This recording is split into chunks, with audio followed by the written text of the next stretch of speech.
दोस्तों, बहुत पुरानी बात है। दशहरा बीत चुका था, दीपावली समीप थी। तभी एक दिन कुछ युवक युवतियों की एनजीओ टाइप टोली किसी कॉलेज में आई। उन्होंने छात्रों से कुछ प्रश्न पूछे, किंतु एक प्रश्न पर कॉलेज में सन्नाटा सा छा गया। उन्होंने पूछा, जब दीपावली भगवान राम के 14 वर्षों के वनवास से अयोध्या लौटने के उत्साह में मनाई जाती है, तो दीपावली पर लक्ष्मी पूजन क्यों होता है, श्री राम की पूजा क्यों नहीं? प्रश्न पर सन्नाटा सा छा गया, क्योंकि उस समय कोई सोशल मीडिया तो था नहीं, स्मार्टफोन भी नहीं थे, किसी को कुछ उत्तर नहीं पता था। तब सन्नाटा चीरते हुए एक हाथ प्रश्न का उत्तर देने हेतु ऊपर उठा।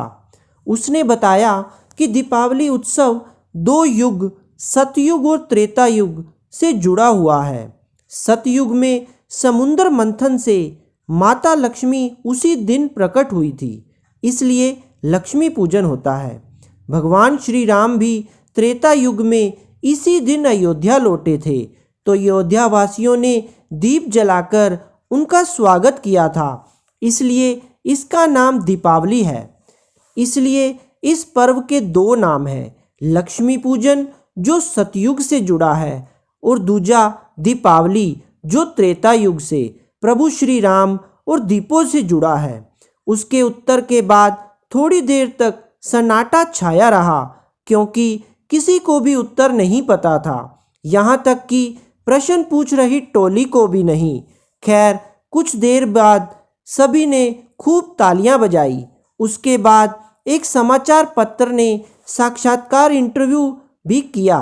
बाद में पता चला कि वो टोली आज की शब्दावली अनुसार लिबरल्स, वामपंथियों की थी, जो हर कॉलेज में जाकर युवाओं के मस्तिष्क में यह बात डाल रही थी कि लक्ष्मी पूजन का औचित्य क्या है, जब दीपावली श्री राम से जुड़ी है।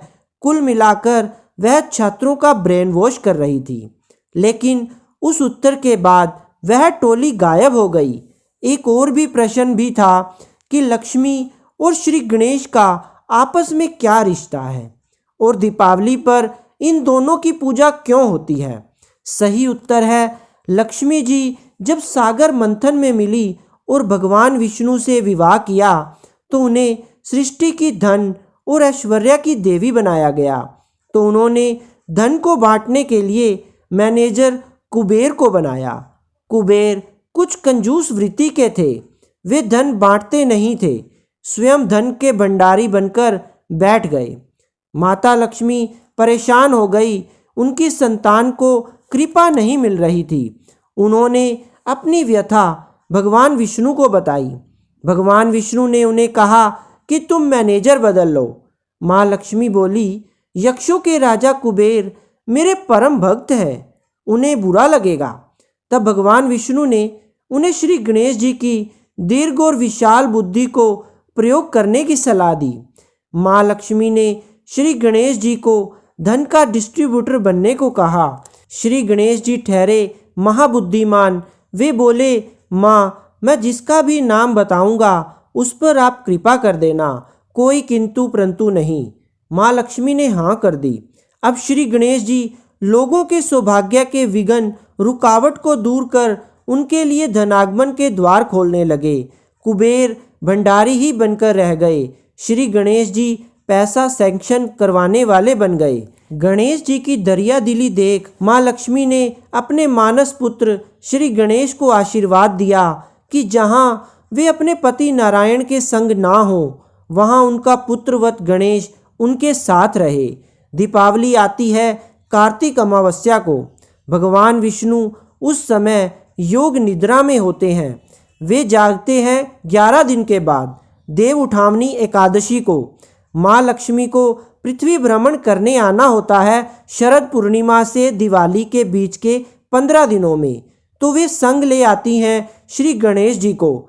इसलिए दीपावली को लक्ष्मी गणेश की पूजा होती है। यह कैसी विडंबना है कि देश और हिंदुओं के सबसे बड़े त्यौहार का पाठ्यक्रम में कोई विस्तृत वर्णन नहीं है, और जो वर्णन है वह अधूरा है। इस लेख को पढ़कर स्वयं भी लाभान्वित हों। अपनी अगली पीढ़ी को भी बताएं और दूसरों के साथ साझा करना ना भूलें। धन्यवाद दोस्तों। जय श्री राम।